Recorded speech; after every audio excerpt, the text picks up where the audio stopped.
Welcome to We Politics, brought to you by the Windsor-Essex Catholic District School Board. I'm your host, Rob Miller.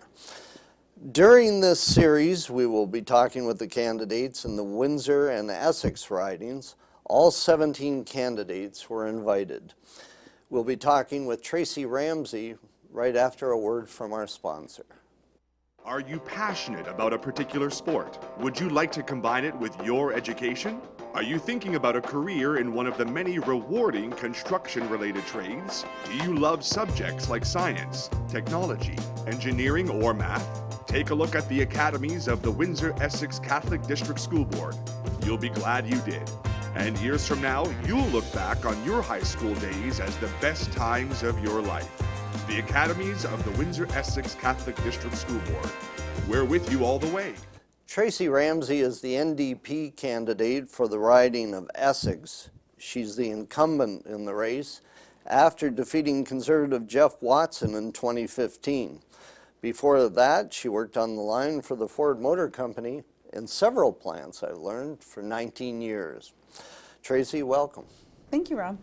After one term in Parliament, you've decided to run for a second term under a new leader. What do you feel you've accomplished for the people of the Essex riding?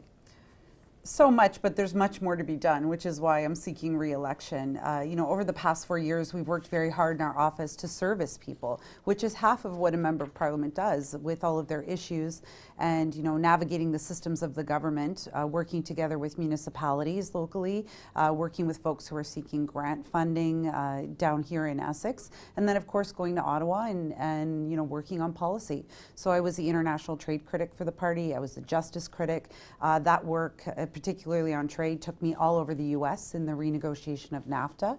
Doing that work and bringing our voice from Essex to that policy and to the Trade Committee at Ottawa was very critical when we faced things like the steel and aluminum tariffs.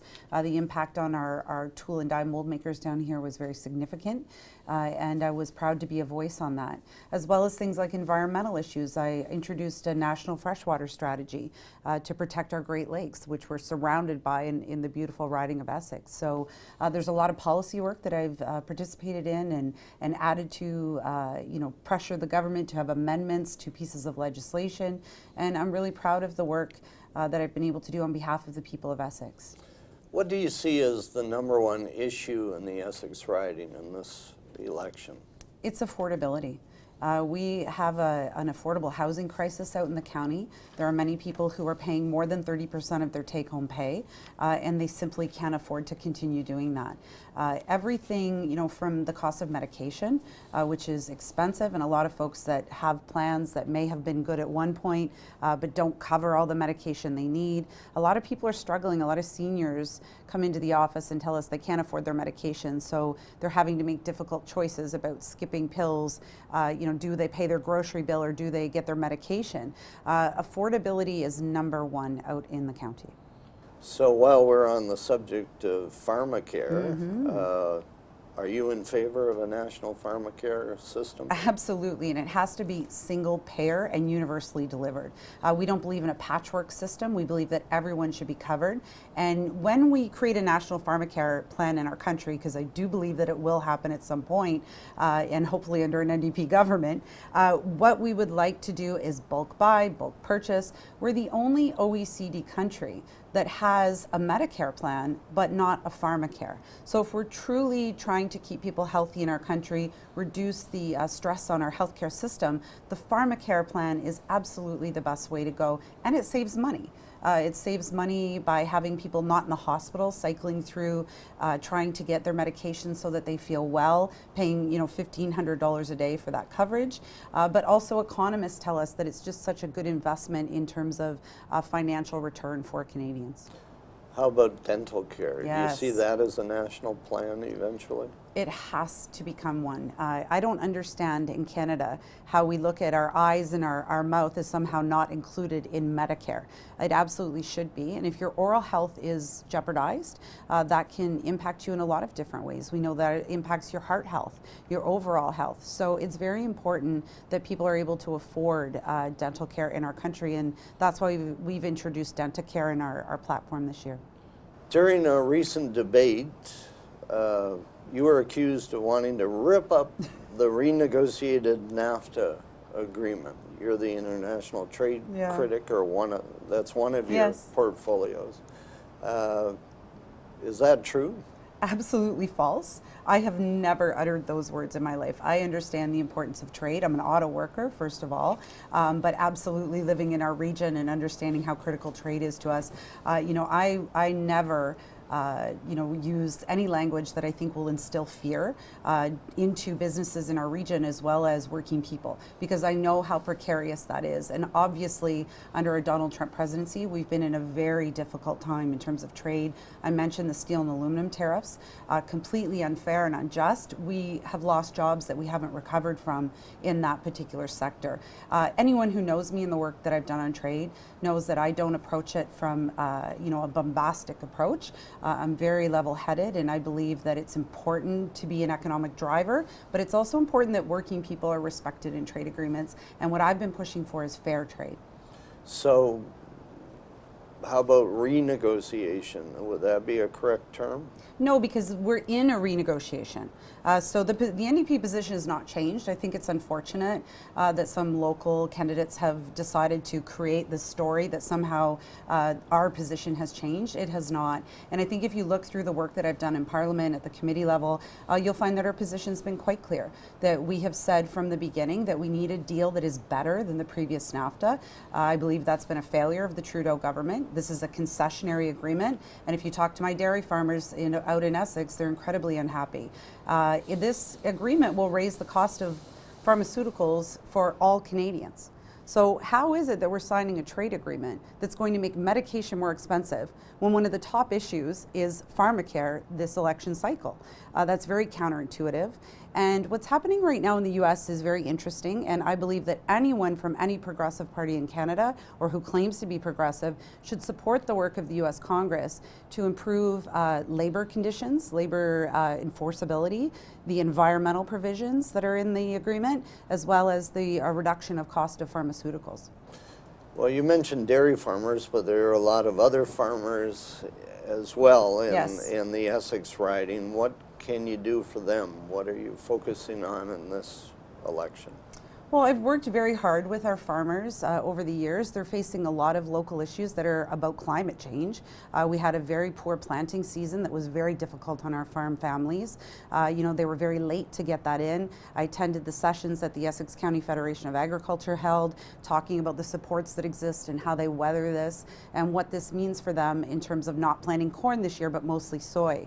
So I've been very engaged with our farmers on local issues, whether it's at the provincial or the federal level, and have been a good partner to them in bringing their concerns up to Ottawa. There's a lot of manufacturing as well in Essex. Yes. What do you see as the way to retain and attract new manufacturing to the Essex riding?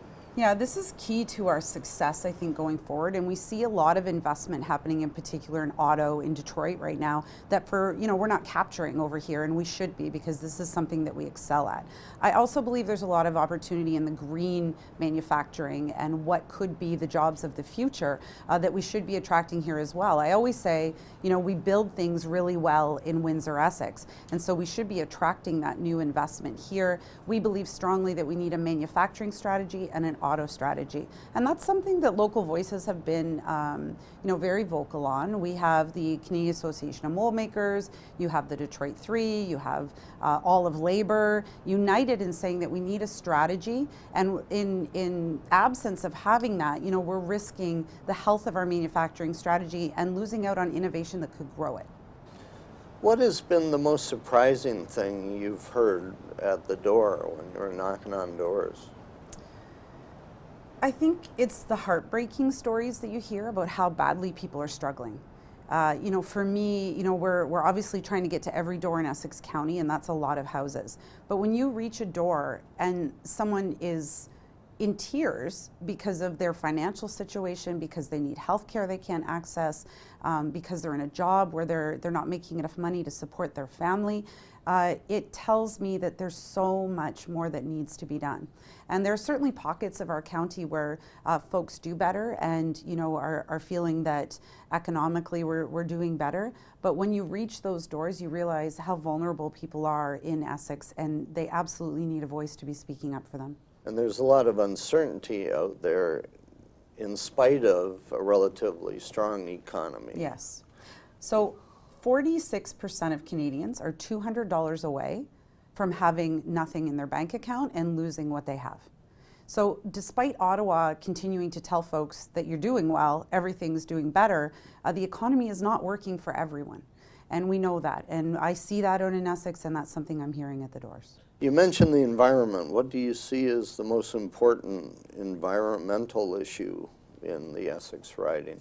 Obviously the flooding. IRCA has said to us quite clearly that the flooding that we're experiencing across Windsor-Essex right now is not a one-off. It's not going to be one of those years where we just have, a higher lake level. This is going to be the new normal. And we're going to have to deal with the infrastructure that's in place. We're going to have to deal with the impact on farms and, of course, the impact on people's homes. So flooding, I think, is the most immediate way, but we have had some severe weather incidents as well.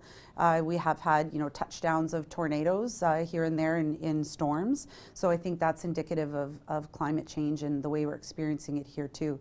And the impact on the farmers. The farmers are very impacted by climate change. And this year, having the wet spring that we had is going to have a very significant economic impact on our farm families. What do you think should happen? A lot of people live along the lakes. Yes. There's damage to their property. Do you think there's a possibility of some sort of government program to protect the shoreline? So we've introduced in this platform, money that would go to the municipalities immediately without them having to come and seek it, without having to meet the criteria through the provincial level and then the federal level. Because when people contact my office and they say, I'm sandbagging my house, and I've been out helping to sandbag with them, what can I do here? How can I protect my home? Why isn't the federal government coming and helping us? It's very difficult to tell them that the way the structure's set up, the federal government doesn't step in until things become quite extreme. So people expect the federal government to be a partner when we're suffering the flooding and the impact on their homes, and we believe strongly in the NDP that they should be. So this is an election sort of like a job interview. So Always. Yeah. Every day is a job interview when you're a member of Parliament. Yeah. So what is your pitch for? I will give you some time in a few seconds, but what is your pitch for a second term? Why is it necessary? Well, first of all, I'm a working class person. I've been laid off. I'm an auto worker from the region. I think that a lot of folks, like me, live out in Windsor, Essex, have been experiencing, the downturn that we've had in our economy, are struggling. I know what that's like. So I bring that experience to Parliament in a very real way. Many of the MPs that we sit with in Parliament don't have that type of experience. They don't come from a working class background. And we need a variety of voices, but I believe so strongly that having a voice that reflects what people are experiencing every day determines good policy, drives good policy. So I'm really pleased to be that voice. And, we hear a lot of folks saying that we don't have a voice in Ottawa, and I would challenge that because I have taken every opportunity to bring Essex up to the national stage that I possibly can get, because it's not about me. It's about Essex and the people feeling that they're getting true representation and that someone is listening and bringing those concerns up to Ottawa, as I said, to create policy that will impact their lives in a positive way. Okay, we've run out of time for the interview. Now, as promised, you got a minute to tell the people why you should be reelected.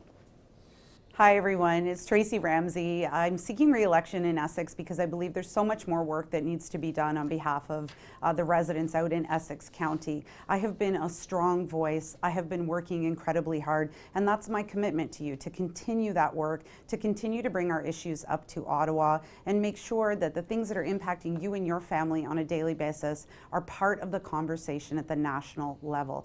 It's so important that we bring rural communities up to Ottawa, that we talk about the unique challenges that we face, and I've been very pleased to be able to do that on your behalf. So I'm hoping that you'll put your faith in me once more to continue to fight for the people of Essex.